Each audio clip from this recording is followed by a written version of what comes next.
Assalamualaikum warahmatullahi wabarakatuh. Bapak Ibu, kita akan mencoba membahas uji hipotesis mengenai uji dua rata-rata.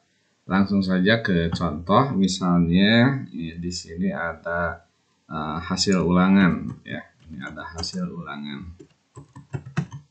Hasil ulangan itu ada hasil ulangan ke-1, ya, U1 dan U2. Andaikan hasil ulangan ini saya beri nilai misalnya seperti ini, kemudian yang keduanya, nah misalnya seperti ini, kita bisa mengujinya apakah dari kedua kelompok ini memiliki perbedaan rata-rata atau tidak, gitu ya. Di sini ada dua kemungkinan.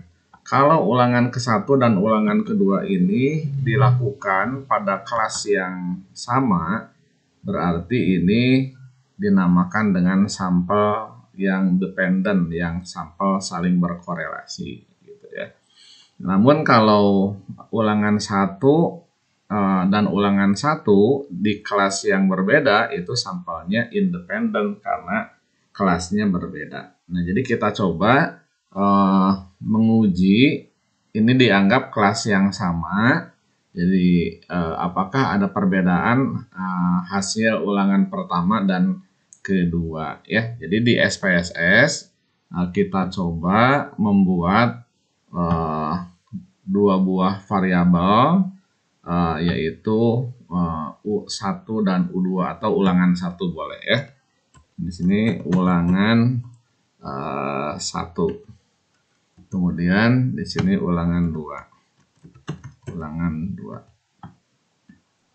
Ini tanpa desimal, desimalnya kita nolkan.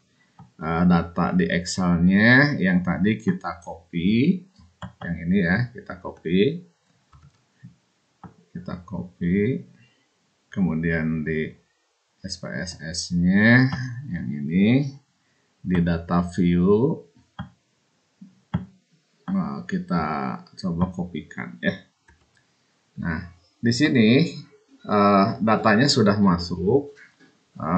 Apakah ada perbedaan hasil ulangan pertama dan kedua? Sebelum kita ngolah, ini baiknya atau sebenarnya harus kita olah dulu uji normalitasnya. Ya, minggu yang lalu sudah kita tahu cara menguji normalitas, ya. Kita coba klik analisis, deskriptif statistik, kemudian explore. Ulangan 1 dan ulangan 2-nya kita masukkan, kemudian pilih plot, normality plot, pilih continue, kemudian OK. Ya, hasilnya untuk normalitas kedua kelompok tersebut ini bisa kita lihat, karena datanya sedikit ini pakai Sapirowicz, ya. Nah, ternyata ada yang kurang dari 5%, yaitu kelompok ulangan 2, 0,037. Nah, berarti yang ulangan 1 berdistribusi normal, ulangan kedua tidak berdistribusi normal kalau kita menggunakan alfanya 5%. Tapi kalau kita gunakan alfanya 1%, keduanya ini lebih besar dari 5%, dari 1%, ya, sehingga normal. Nah, jadi kita coba nilai ini kita coba anggap kedua-duanya normal dulu, ya. Jadi statistika parametrik. Nanti ya kita gunakan non parametrik. Jadi kalau kita gunakan alfanya 1%, ini normal, ya, gitu. Caranya untuk yang parametrik, klik analisis, kemudian compare mean. Ini compare mean, kemudian pair sample t-test, ini langkahnya seperti ini, ya. Dua variabelnya kita blok, masukkan ke situ, kemudian klik OK. Nah, hasilnya untuk rata-rata pertama itu 6,22, kemudian yang keduanya 5,00. sampelnya 9. Nah, di sini ada hasilnya ya. Nah, perbedaan rata-rata dari kedua ulangan itu adalah 1,222. Apakah ini berbeda secara signifikan atau tidak? Ini bisa dilihat dari nilai lower uppernya. Lowernya positif, uppernya positif.